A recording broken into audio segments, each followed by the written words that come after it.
दोस्तों नमस्कार, मैं धीरेन्द्र कुमार शुक्ला और आज मैं फिर वही आपका टॉपिक जो लेके आया हूँ, trade discount and cash discount, व्यापारिक छूट और नगद छूट। तो जैसा कि हम लोगों ने पूर्व में पढ़ रखा है कि व्यापारिक छूट यानी कि ट्रेड डिस्काउंट क्या होता है और कैश डिस्काउंट नगद छूट क्या होती है ना। इसका पूरा कॉन्सेप्ट मैं अपने पिछले 2 वीडियोज में क्लियर कर चुका हूं। तो अब उसी में कुछ और ट्रांजैक्शंस, कुछ और व्यवहार मैं आपको समझा रहा हूं, लेके आया हूं। उन्हीं के माध्यम से हम ट्रेड डिस्काउंट और कैश डिस्काउंट के हम एंट्रीज भी समझेंगे, इनकी अकाउंटिंग के बारे में भी समझेंगे। ठीक है, तो चलिए स्टार्ट करते हैं। पहला ट्रांजैक्शन ये आपके सामने रखा है।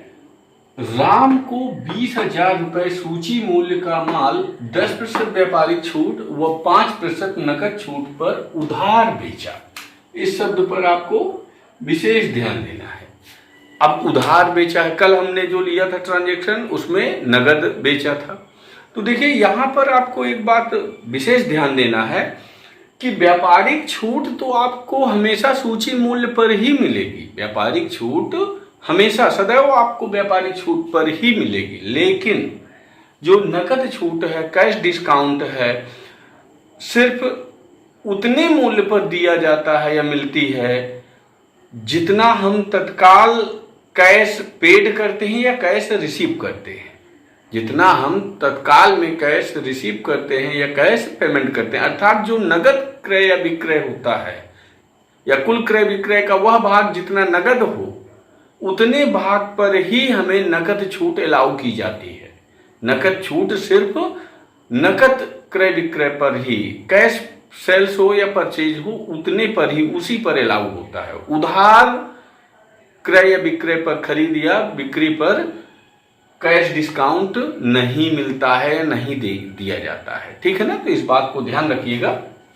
और अब हम पहले ट्रांजैक्शन में लेते हैं। तो ये तो क्लियर हो गया कि इसमें केवल व्यापारिक छूट ही दी जाएगी, ना कि नगद छूट। क्यों नहीं नगद छूट दी जाएगी? क्योंकि ये पूरा का पूरा जो बिक्री है कैसी है, उधार है। इसलिए कैश डिस्काउंट ये लिखा जरूर है, लेकिन इसमें बिल्कुल भी कैश डिस्काउंट नहीं दिया जाएगा, पूरा का पूरा क्रेडिट होगा। और क्रेडिट यानी उधार बिक्री या क्रय की दशा में आपको बताया है कि व्यक्ति के नाम पर हम ध्यान देते हैं। यहाँ पे आपका व्यक्ति पर्सन नेम दिया हुआ है राम। राम को बेचा, तो राम क्या है? पर्सनल अकाउंट है। Personal account means receiver.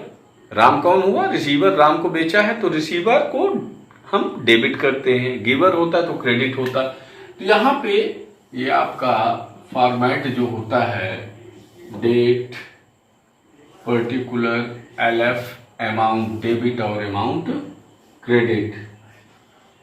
Date, particular, LF और amount debit and amount credit, ये है। अब इसमें जब हम जर्नल एंट्री करेंगे फर्स्ट नंबर, तो राम डेबिट होगा, क्योंकि ये उधार बिक्री है। तो राम्स अकाउंट डीआर, खाली राम को भी डेबिट कर सकते हैं। राम्स अकाउंट यदि व्यक्ति का नाम है तो अपॉस्ट्रोफी एस लगा के उसको फिर लिखिए। राम अकाउंट नहीं लिख सकते, ठीक है ना। जीवित व्यक्ति का नाम लिखा हुआ है तो उसमें आप लाइव पर्सन के आगे या तो अपॉस्ट्रोफी एस लगाएं, तब अकाउंट शब्द लिखिए। अदरवाइज आप ओनली राम डीआर करिए, ठीक है ना, ओनली राम डीआर। अब यहाँ पे लेजर फोलियो आपका खाली ही रहता है। इसके बाद क्रेडिट में, अब यहाँ पे आपको मैंने बताया था कि ट्रेड डिस्काउंट को हम लेखा पुस्तकों में नहीं लिखते हैं, तो ट्रेड डिस्काउंट ना डेबिट होगा ना क्रेडिट होगा। अब बचा क्या? Cash discount. कैश डिस्काउंट इसमें अलाउ ही नहीं है। क्यों? क्योंकि पूरा का पूरा सौदा उधार है।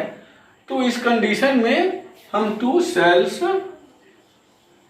अकाउंट ओनली एंट्री इतनी होगी, लेकिन यहां पे आप शो कर देंगे being goods sold on 10% trade discount.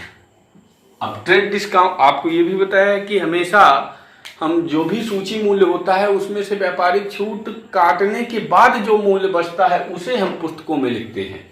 सूची मूल्य से व्यापारिक छूट काटने के बाद कैश डिस्काउंट इसमें दिया नहीं जाएगा क्योंकि ये उधार है।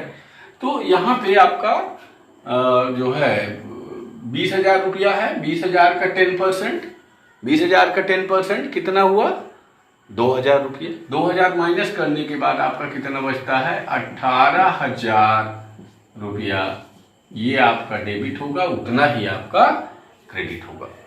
तो ये तो हो गया पहला ट्रांजेक्शन। राम को 20,000 रुपया सूची मूल्य का माल जो है 10% व्यापारिक छूट, वो 5% नगद छूट पर उधार बेचा। इस पर आपको विशेष तौर पे मैंने बताया चूंकि उधार बेचा है इसलिए कैश डिस्काउंट आपका अलाउ नहीं होगा। क्यों नहीं होगा? क्योंकि उधार बेचा। यहीं पर यदि नगद बेचा होता तो दोनों छूट अलाउ होती। ठीक है ना। अब हम नेक्स्ट पे जाते हैं। इसी के अगले पार्ट को समझाने के लिए मैंने इस जो है ट्रांजैक्शन को लिया है, इसे साफ कर रहा हूं। अब इसे भी आपको समझना है ध्यान से, ठीक है। अब देखिए यहाँ पे ये थोड़ा स्पेशल चीज मैंने और इंक्लूड कर दिया है कि श्याम से 30,000 रुपए सूची मूल्य का माल 10% व्यापारिक छूट, वो 5% नकद छूट पर खरीदा भी दिया है। आगे दिया है जिसका 60% 60% तुरंत भुगतान किया। यानी कि जितना आपका टोटल परचेज है 30,000 का, इसका 60% ओनली नगद है, कैश है, बाकी का क्या है उधार है। तो आपको जैसा कि बताया कि जो ट्रेड डिस्काउंट है तो वो तो पूरे पर मिलता है। ट्रेड डिस्काउंट व्यापारिक छूट तो पूरे पे अलाउ की जाती है, कुल मूल्य पर, सूची मूल्य पर। लेकिन जो कैश डिस्काउंट है सिर्फ उसी मूल्य पर या उतने प्रतिशत भाग पर ही अलाउ होगा जितना कि उसका नगद है। तो यहाँ नगद कितना है 60%। तो इस बात को ध्यान देना है।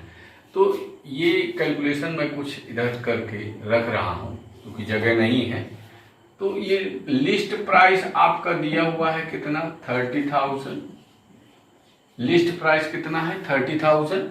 या ऊपर का मैं मिटा के कैलकुलेशन यहाँ पे किए ले रहा हूँ, जगह यहाँ पे कम है, यहाँ पे किए ले रहे हैं। लिस्ट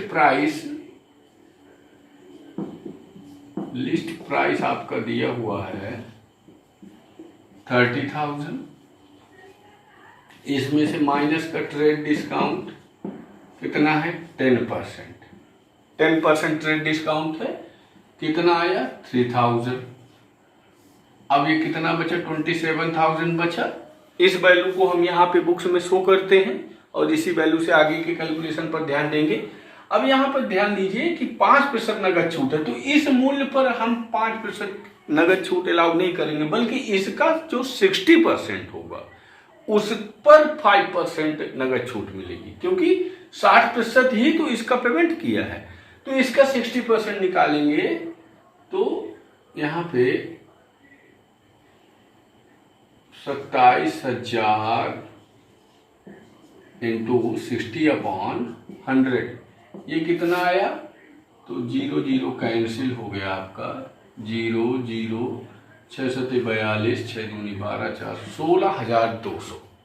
16,200 रुपया हमने इस टोटल जो आपका परचेज बचा आफ्टर डिडक्टिंग ट्रेड डिस्काउंट 16,200 बचा। अब इसमें से माइनस करेंगे 5% CD कैश डिस्काउंट। अब इसका 5% हम निकालेंगे तो ये आएगा 810 रुपए। 810 16,200 गुणे 5/100 करके निकालेंगे तो 810 रुपए आएगा। अब इसको माइनस करेंगे आप तो 10 में 11 में 8 गए 3। हमने कितना कैश पेड किया, कैश पेड कितना किया, ये 15,390 रुपया हमने कैश पेमेंट किया है। तो अब जब इसको जर्नल एंट्री में हम शो करेंगे तो ध्यान दीजिएगा, यहां पे हमने खरीदा है तो परचेज अकाउंट तो डेबिट होगा ही। परचेज अकाउंट क्यों, क्यों होगा डेबिट भाई? क्योंकि परचेज चाहे आप नॉमिनल अकाउंट यदि मान रहे हैं तो एक एक्सपेंस है, वाइज एक्सपेंस डेबिट होगा। यदि आप रियल अकाउंट मान रहे हैं तो कंसिन डेबिट, गुड्स परचेज किया, गुड्स आया हमारे पास इसलिए डेबिट किया। और कुछ कंफ्यूजन्स जो आप लोग के माइंड में क्रिएट हो रहे होंगे, जनरेट हो रहे होंगे कि परचेज अकाउंट को मैं नॉमिनल भी बोल रहा हूं और रियल भी बोल रहा हूं, ये कैसी बात हुई भाई? कोई एक ही अकाउंट मान सकते हैं? तो देखिए, मैं इस कंफ्यूजन के लिए एक अलग सी वीडियो आपको बना के परचेज अकाउंट को हम रियल माने या नॉमिनल माने, क्या माने, एग्जैक्ट बेटर या बेस्ट पोजीशन क्या होगी इसके लिए मैं नेक्स्ट अगला वीडियो या अलग से एक वीडियो बना के आपको इसका डिस्कशन करूंगा, ठीक है? इसकी टेंशन मत लीजिए। तो अभी जो आप ठीक समझे, दोनों ही कॉन्सेप्ट से डेबिट ही होगा। तो परचेज अकाउंट डेबिट होगा। ये overall after deducting trade discount 27,000 से ही ये परचेज अकाउंट हो गया। अब यहाँ पे ध्यान देना है, खरीदा है तो डिस्काउंट हमें, ये कैश डिस्काउंट मिला है, ठीक है? ये कैश डिस्काउंट हमें मिला है तो ये तो क्रेडिट होगा, डिस्काउंट मिला है। अब परचेज अकाउंट डेबिट हुआ, उसके बाद टू हमने नकद कितना भुगतान किया, टू कैश अकाउंट नगद हमने दिया है 15,390, नगद दिया है हमने 15,390। टू डिस्काउंट कितना हमें मिला है, टू डिस्काउंट अकाउंट 810। बाकी का अभी जो बचा तो 60% ही तो नगद है, बाकी का तो उधार हुआ ना भाई। 27,000 में से 16,200 तो नगद हुआ, बाकी का 40% क्या हुआ, उधार हुआ। तो जितना उधार खरीदा उसमें देने वाले को क्रेडिट। गिवर कौन है? तो गिवर श्याम है, श्याम से हमने खरीदा है तो टू श्याम्स